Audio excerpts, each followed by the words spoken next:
Hello বন্ধুরা, কেমন আছো সবাই? তো আজকে আমি রান্না করতে চলেছি মাটন কষা। তো দেখো, খুব সহজ পদ্ধতিতে কিভাবে আমি রান্না করি সেটাই তোমাদের সাথে শেয়ার করব আজকে। তো শেষ পর্যন্ত ভিডিওটা দেখতে থাকো। প্রথমেই আমি পেঁয়াজ খোসাগুলো ছাড়িয়ে নিয়েছি, তারপর লঙ্কা নিয়েছি পরিমাণ মতো আদা আর রসুন। আমাদের বাড়িতে সেরকম ঝাল মশলা খায় না, জন্য আমি সব অল্প অল্প করে নিছি। তোমরা কিন্তু তোমাদের মতো করে নিতে পারো। আমি কিন্তু মাংসটাকে ভালোভাবে ধুয়ে নিলাম। ধুয়ে নেওয়ার পর এখানে কিন্তু সমস্ত কিছু আমি বেটে নিয়েছি শিলনোড়ার সাহায্যে। দিয়ে দিলাম রসুন, আদা, পেঁয়াজ, জিরে বাটা, লঙ্কা বাটা, তারপর পরিমাণ মতো হলুদ, পরিমাণ মতো লবণ, তারপর একটু দিয়ে দেবো সরিষার তেল। তারপর এটাকে আমি ভালোভাবে ম্যারিনেট করে নেব। সুন্দরভাবে ম্যারিনেট করার পর আমি কিন্তু একটা ঢাকনার সাহায্যে কিছুক্ষণের জন্য ঢেকে রাখবো। আমি কিন্তু উনানেই রান্না করছি, কারণ কি উনানের রান্নাটা একটু বেশি টেস্টি হয়। তোমরা চাইলে গ্যাসেও রান্না করতে পারো, অসুবিধা নেই। তো যাই হোক, তেলটা গরম হয়ে গেছে। এর মধ্যে আমি দিয়ে দিলাম পাঁচ ফোড়ন। দেওয়ার পর দিয়ে দিলাম তেজপাতা। তারপর কেটে রাখা পেঁয়াজ দিয়ে ভালোভাবে নেড়ে চেড়ে নেব। দেখো, পেঁয়াজটাকে এভাবে একটু লাল লাল করে ভেজে নিলাম। পেঁয়াজটা ভাজার সময় কিন্তু অবশ্যই একটু হলুদ আর লবণ দিয়ে ভালোভাবে ভেজে নেবে। আমি ওটা বলতে ভুলে গেছি, সরি।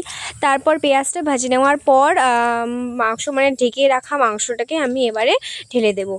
দেখো, ঢেলে দেওয়ার পর যে কালারটা আসে, উফ, যা লাগে না দেখতে, কি আর বলবো।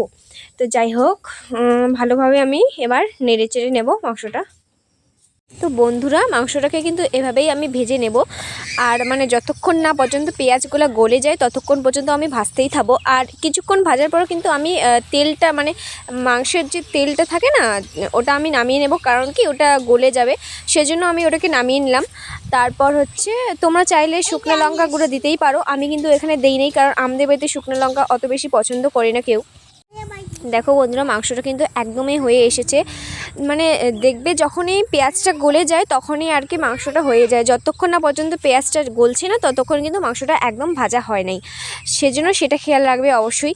তো ভেজে রাখা যে আমি তেলগুলো রাখছিলাম নামায়, তো ওগুলোও আমি কিন্তু দিয়ে দিলাম।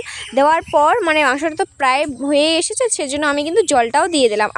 তোমরা চাইলে বেশি ঝোল করতেই পারো, আর আমি আমার মতো করে আমার যতটা লাগে। তারপর কিন্তু গরম মশলা দিচ্ছি এখানে আমি নামানোর সময়।